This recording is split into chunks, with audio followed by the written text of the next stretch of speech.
every day, every week is going to add to the woes of the world and make it much, much worse.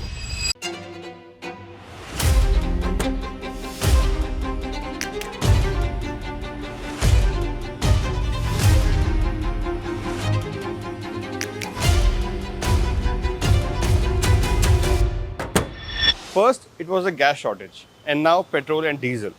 Petrol bunks either have a deserted look or have vehicles lined up to get fuel. There is panic buying, there is shortage of fuel, and the Prime Minister has also told in the Parliament that we have to prepare ourselves for tough times like COVID. Today, let's discuss these developments with Dr. JP. So it is a global problem. It may or may not be a short-lived problem because even after the war ends, for instance, the gas fields, both in the Iran side of the South Paras and the Qatar side, they are now damaged. Qatar already announced they're invoking what they call force majeure. That means an act of God, an act of war, or something else, which they interrupt supplies, and the government is helpless, and therefore all contracts become void to that extent. So already for 5 years they said they're invoking force majeure in respect of 5 countries' contracts. So even the long-term impact may be considerable. If indeed 1/6 of the gas from Qatar is not available, that's the world's largest gas field. To that extent, all gas supply will be interrupted in the world. So we have to brace ourselves for the short term and the long term. Now, we as society locally, we need to do a lot of things. For instance, I was unhappy to go in this car, Innova, because 3-4 of us are traveling and the camera and equipment are there. We can't find space in the electric car. I'm using it. Otherwise, last 1 month, even normally I never use a diesel car, but last 1 month I've been always using only the EV, electric car. So we all have to economize. There's no point indulging in panic buying. Hyderabad city, you see last 2 days suddenly panic buying because the oil companies said the retailers must pay cash in advance to get deliveries rather than any credit for some time. Okay. So some of the retail dealers, I'm told, are not able to just do that, and therefore their supplies were stalled. And people are panicking. Everybody wants to fill the petrol. And I'm told the daily purchases have doubled. When there's a crisis, purchases must come down. And we must use public transport as much as possible.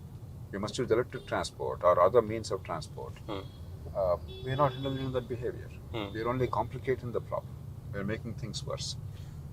And I think we need to act that way. And then even in the long term, from gas-based cooking, etc., we all must move to electricity-based cooking and cooking appliances. I'm not saying 100% is possible, but I'm sure 50-60% is possible and necessary. We must move towards that wherever we can afford, wherever the technology is available, wherever the kitchen appliances are in the market, and so on and so forth. So if that's what it is, that's what it is. Panicking and then making it a bigger issue than it is not at all wise. Look at the Middle Eastern countries. Most of them depend on desalination because they're all in the desert. Arabian Peninsula is in the desert. So there are no normal rivers of the kind we have, and river valleys and water storage and so on and so forth, and there's no groundwater. So they depend for a significant part of their water requirements, including drinking water and cooking, on desalination. Iran is threatening to destroy the desalination plants. If that happens, we're going to have a monumental crisis unprecedented in human history. Millions of people may actually die because there's no way you're going to transport millions of tons of water, Drinking water, overnight. And it's not one day. You transport every day. So if we panic for a relatively less problem, I'm not saying the problem is not there. It is a problem of lower magnitude. It is a global crisis. And unless we all respond to it in this responsible manner, sensible manner, we only complicate issues. So let's hope that the war will end. I fervently hope that the war will end. It should not have been started in the first place. And if it was started, they should have had an off-ramp, a proper strategy. This is a war without any sensible strategy. As we understand, they are trying to sort of think on their feet every day and come up with an idea every day. Sun Tzu the famous philosopher who wrote The Art of War in China, some more than 2,000 years ago. He said, tactics without strategy is the drumbeat before defeat. Yeah. The strategy without tactics may be the slowest road to victory, but it may lead to victory. It will lead to victory. Whereas only tactics without strategy is the drumbeat before defeat. We have a lot of noise, ultimately defeat is certain. Defeat doesn't mean that America is defeated. Defeat means the objectives are defeated and the world is paying a humongous price when you have no strategy. So you should not have started. But let's hope wiser counsels prevail. Let's hope all the major economies of the world, from Japan, China, Southeast Asia, India, Europe, and of course Middle East, which is suffering most, immediately or perhaps in the near future, medium-term future.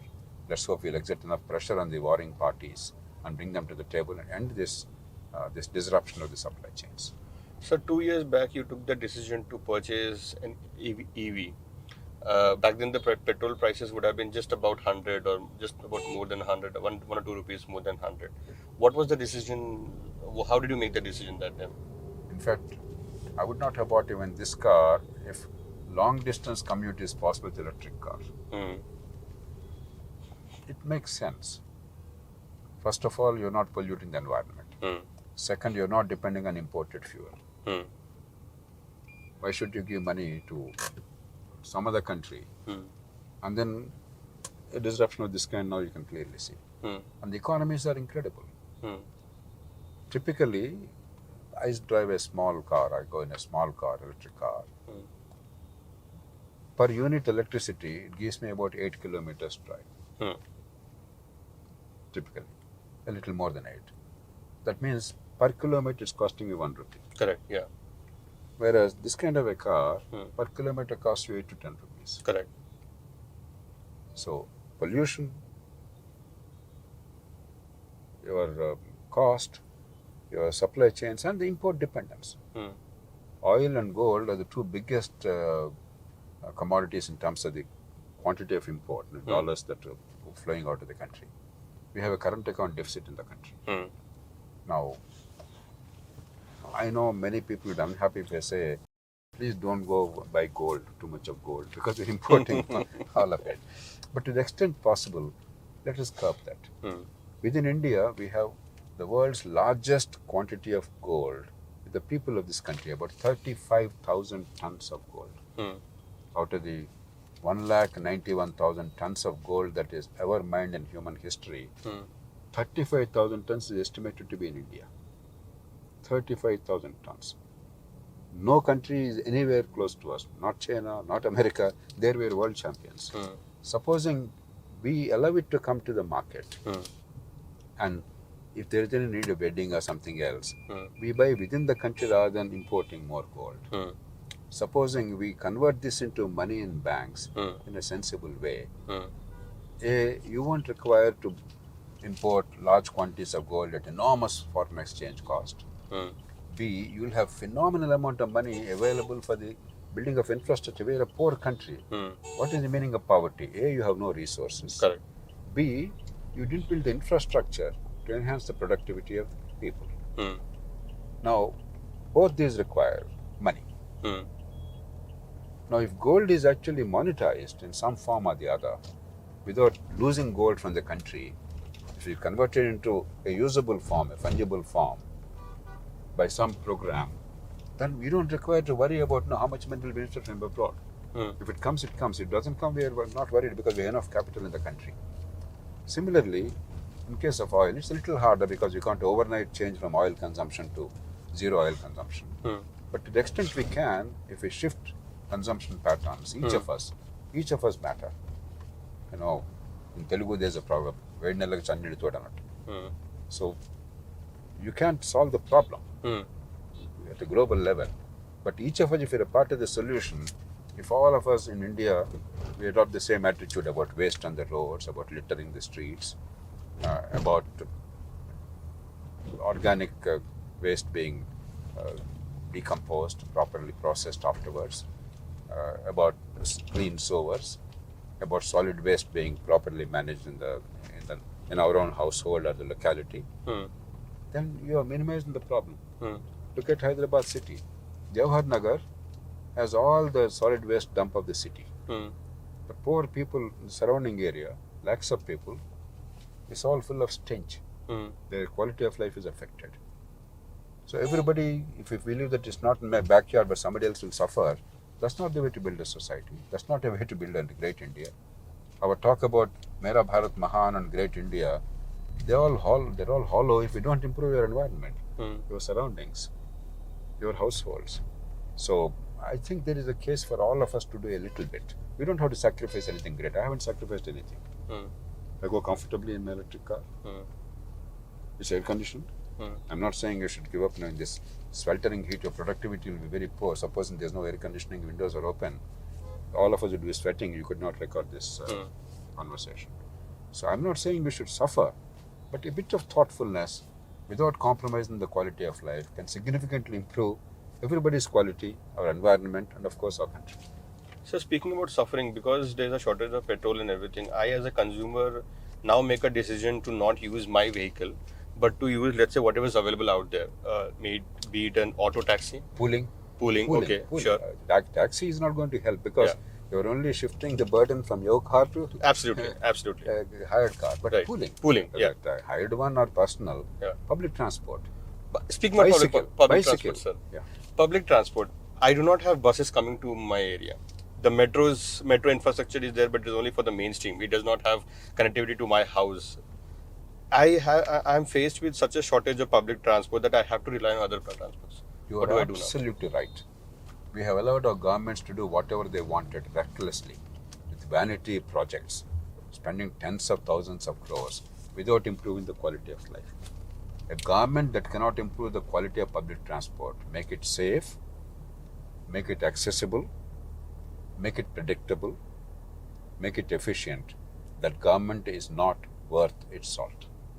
That government is unfit to govern. Because one of the most important things in big cities and urban areas is building a public transport infrastructure which is able to meet our needs. We have failed. We spent 22,000 crores on metro, including interest during construction, because the government could not summon a few 100 crore rupees to buy more coaches to increase the frequency. Metros are running to full capacity most of the time. People, sometimes there's not even a standing room. And 22,000 crores investment is underutilized. Only insanity, rank inefficiency, and total recklessness, total disregard for the suffering of the ordinary people on the road will make governments behave like that. Our governments are reckless, callous of the pain suffered by the commuters, in this case, for instance. So we must force the governments. There are easy answers, let's say in Hyderabad. Everywhere answers may not be that easy. Delhi, for instance, built, I think, 640 kilometers or so metro system, good quality public transport, other public transport like buses, etc. And they're doing a grand job of it. Do you know that Hyderabad city has more vehicles per unit population than Delhi and Bangalore? They're much richer cities. Even the absolute number of vehicles in Hyderabad is actually greater than Mumbai and Delhi. Because there's no public transport worth mentioning. People, therefore, they buy a scooter or a car anyway, people are buying. Once you believe you can afford it, it became now an aspirational thing, the word commonly used in the country. That itself should be discouraged. But the biggest number is the poor and middle class people, lower middle class people buying two-wheelers out of necessity. You can eliminate that necessity by having quality public transport. Simply integrate your metro, RTC and MMTS. MMTS, vast infrastructure. Just 40,000 people are traveling in that per day, which is ridiculous. We can make it lakhs and lakhs. Look at Mumbai, how the local trains, they carry the bulk of the public transport passengers. We're not even paying attention. We just don't care. So you have one authority with one ticket with total integration and coordination, increase the frequency to suit the requirements with only one goal, that public transport must be accessible in every part of the city to everybody if you want to avail that. 2, have the last mile connectivity. We made the point that even if you want to go to metro station, from home to metro station, if it takes 1.5 kilometers, and then in the hot sun you cannot walk, and if you take a bicycle, car anyway, you might as well go all the way. because parking there is a problem, other things are a problem. So last mile connectivity, first mile and last mile, going to that point, and then from the end of the public transport system to your home or office or workplace, whatever, you require it. We have not bothered at all. In this day of technology, easily we can bring them together. Third is simple enforcement of traffic rules. If people violate traffic rules with impunity, whether by moving offences or at the traffic intersection, we see all the time. And of course, all the roads are completely occupied on either side by encroachments, or people park on the roads, and therefore you're making the roads worse and worse, narrower and narrower, traffic worse and worse. It is the duty of the state to enforce the traffic rules. Just do these three things, a significant amount of improvement will take place. People will then shift to public transport slowly. Once they shift to public transport, you can actually encourage public transport and discourage private transport. But first is build a transport system that works for the people. And at least now this crisis, a crisis not of our making, but we are facing the consequences, must open our eyes, and we must launch a campaign. All of us in Hyderabad city must get ready to launch a campaign to at least achieve these three immediate objectives. And then build better infrastructure in the city, public infrastructure for the public transport system, so that people can commute comfortably, safely, and efficiently. So during peak hours, when I'm traveling back and fro, to and fro from work to my house, I'm traveling about 17 kilometers a day. I stay in Sainik Puri area, and 17 kilometers a day, and it takes me about an hour and a half, hour and 20 minutes to travel 17 kilometers. That's an average speed of 15 kilometers per hour, and I'm stuck in traffic a lot. What is the solution for that, sir? It is estimated that in this city we are losing about 60 to 70 hours a year, each of us, working hours, precious working hours, because of traffic delays. Supposing from Sainik Puri, you can't have metro there, but RTC buses can be there everywhere. Right? We have roads, and our roads are pretty wide, except that they're badly encroached and therefore they're not managed well. The infrastructure is not bad. Successive governments have built an outer ring road, they built reasonably good roads and other things. And if you manage them a little better, if you remove the encroachments, if you remove the parking on the roadside, particularly main roads, then our roads are pretty good. So RTC to the nearest metro point. Metro is useful for you. Otherwise, RTC to the closest point to your place of work, for instance. From there, if it's too far, in case of FTR, it's quite close to the RTC stop or metro stop. But supposing a little farther, last mile connectivity, so that you can use pooled things, or even Rapido, two-wheelers, all electric vehicles. Supposing that is integrated into the system, imagine the comfort you feel. Now, not only are you losing time, not only is it uncomfortable, you're anxious, but the fear of accidents. Now, in Hyderabad city, about 1,000 people are dying in the city, the Hyderabad, Cyberabad, and other city areas. 1,000 people are dying in the city itself a year. That means about 6,000 to 7,000, 10,000 people are suffering grievous accidents, serious injury. So the fear, even if you are a good driver, even if you are very careful, given our conditions of the roads and the driving conditions, you never know who will come and create a problem there, and how you will be a victim of an accident. So the anxiety, the fear, the loss of life, and of course the time and the cost, everything is messy. If you want to subsidize there if you want. That is the right kind of subsidy if indeed you want, because urban transport systems do require some amount of subsidization. But put everything into that. Otherwise, the quality of life is diminishing dramatically. The estimates are that Hyderabad city, we are probably losing about $5 to $6 billion. That means about 50,000 crores a year. We are losing only because of transport delays. Wow. That's the income that should have gone to people. Their lives would have been more comfortable. Only because the governments are bungling very badly, shamelessly, I must add. I'm using harsh words so that I'm hoping that somebody somewhere will be stirred into action, because they're acting shamelessly. Because the big leaders, they all go in their own government funded cars, with the pilot car, with traffic kept open for them, keeping us all waiting. So they don't feel that there is a problem. They're only looking at positions of power as personal power and aggrandizement, as feudal lords. They're not looking at serving the public to improve the quality of life. I'm ashamed to say that. So my appeal to citizens of Hyderabad, and that applies to every city, let's mount a campaign. This is something that affects every single person. Every one of the 1 crore Hyderabad is affected by traffic problems.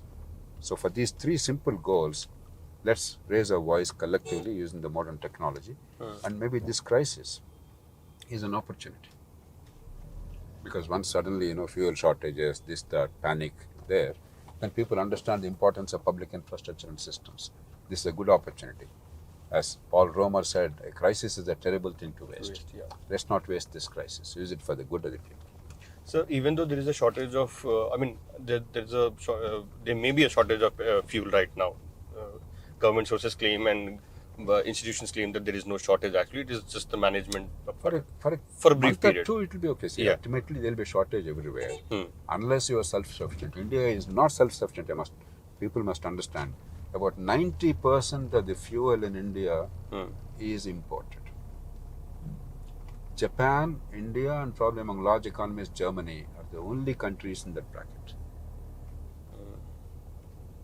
China imports 75%, 70-75%. 25% is indigenous. At least. Those import large quantities. Their consumption is much more than ours. America is a net exporter. Among big economies, Brazil is very comfortable too compared to us.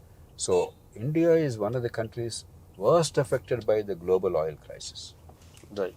So if that is the case, 90% of our fuel is imported. What happens to the oil prices? Right now it is holding at 107. It's not holding. Government is holding it down by force. World over, every country, oil prices, gas prices shot up, including in America. From $2.7 or $2.8 per gallon, it's now $4 per gallon in America. It may breach that $4 thing in the next few days if the war does not stop now. Even America, which is self-sufficient. India is the only country where government they tried to minimize the harm to the poor people for as long as they can hold out. But every day you delay, you are probably losing about 6,000 to 7,000 crores extra, maybe up to 10,000 crores.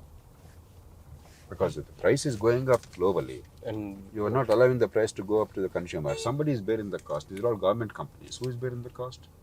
Directly or indirectly, it's the government. Who is the government? Taxpayer. It's your money. Whether you are paying at the gas station or you are paying the tax, that's the difference. Now, general rule is the consumer must pay. Because if I pay, then I'll be more careful. If the taxpayer pays, the famous story of a king. An icon which left. A king who wanted to organize some yajna, let us say, and he needed lots of milk. He asked every household to put 1 tumbler full of milk in a big vessel. Every fellow thought the other fellows will put milk, therefore they put water, thinking that they were clever. Ultimately, everybody will suffer. So that's what happens if taxpayer is paying. If consumer is paying, every liter of petrol or diesel I use, I'm very careful. Like it's my money. So my own belief is, it is unwise not to raise the oil prices to reflect the global market for entirely short-term political reasons. I think parties must come together and realize when there is crisis, all of us must bear the cost. So you drive predominantly an EV car, and I believe your house is also solar powered and everything. Yes. Can you put an estimate as to how much rupees are you saving per month if you had not done that? See, I may not be traveling much because Correct, yeah. I'm a home bird. My office also happily is in the same place where in the same apartment complex. But just an estimate. But typically, it's not unreasonable to say that per day you will travel about 70, 80, 100 kilometers. In the city, absolutely. Average. That means I'm saving about 1,000 rupees per day on fuel, yes. On fuel alone. And solar power plant, I have a 5 kilowatt solar power plant. In the past several years, I don't remember how many, 6 or 7 years, I did not pay a single rupee. Okay, an average... My power is banked. Right. And that is given some value. So that keeps accumulating. They only charge me a nominal amount for connection charges monthly, 150, 160, 200 rupees. So my production is always greater than my consumption. On a particular day, sometimes the the consumption may be more than the production. But if you take the day and night together into account, on overall, I'm always exporting more than I'm importing. Therefore, I have, even if the power fails during daytime, I have no problem at home, and I have some storage capacity, not much. Maybe we should enhance that. Therefore, even if power fails, my stored power is able to take care of my needs. Nighttime, otherwise, I certainly depend on the state grid, but I pay nothing. And the investment I made in those days was probably 60,000-70,000 rupees a kilowatt, and I think already I more than got back all the investment made. Correct, yeah. And everything I get is now free. So it makes sense. So roughly about 1,000 rupees per day and 4,000, 5,000 rupees bill per month for electricity, home charges. Definitely. 35,000 rupees. So together, definitely I'm saving about 4,000-5,000 rupees, 3 plus another 4,000 maybe. So 7,000-8,000 rupees per month, 1 lakh rupees per year comfortably, without any. Actually, 3-4 lakhs in a year, yeah. 30,000 rupees per month. Another 50-60,000 or 70,000 in the solar power. So it's actually 4-5 lakhs I'm saving in a year. Yes, absolutely, yeah. 4-5 lakhs a year. But the problem would be all this electricity is generated through thermal power mostly right now. And that source will also be limited. Even if, let's say, we add about 10% more users.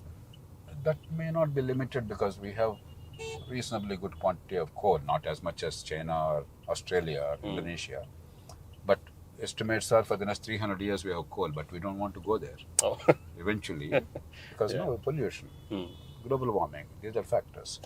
So if solar power with storage actually becomes cheaper and cheaper, why should we go for coal? So as coal plants retire, they should not be necessary provided we crack the base load problem. Correct. Nighttime when the solar power is not generated, how are you going to manage the grid and take care of the industrial needs? There are solutions and we have to work on that in the next 10 years in the country. Yes, sir. So, I think we have reached our destination. Let's go for another.